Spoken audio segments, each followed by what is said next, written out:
বাবা এই সেই ছেলে প্রতিদিন আমাকে রাস্তায় ডিস্টার্ব করে। কেন বাবা? তুমি তো দেখতে দেখা যাচ্ছে একজন ভদ্রঘরের সন্তান, তে প্রতিদিন আমার মেয়েটাকে তুমি রাস্তায় ডিস্টার্ব করো, এটা কি হলো? তাছাড়া তোমার বংশ সম্পর্কে আমার ধারণা আছে এবং তুমি হ্যান্ডসাম একটা ছেলে, পোশাক আশাকও তুমি ভালো পরো। তোমার যে আচরণটা, সেই আচরণের সাথে তোমার বংশের কি কোনো সম্পর্ক আছে, কোনো মিল আছে বাবা? আজকে তুমি আমার মেয়েটাকে ডিস্টার্ব করছো।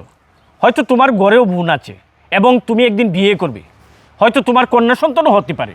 যদি তোমার কন্যা সন্তানটাকে রাস্তায় কেউ ডিস্টার্ব করে তখন তোমার কেমন লাগবে বাবা? আমার যতটুকু বলার আমি বললাম, বাদ বাকিটা তোমার বিবেকের উপরে রেখে দিলাম।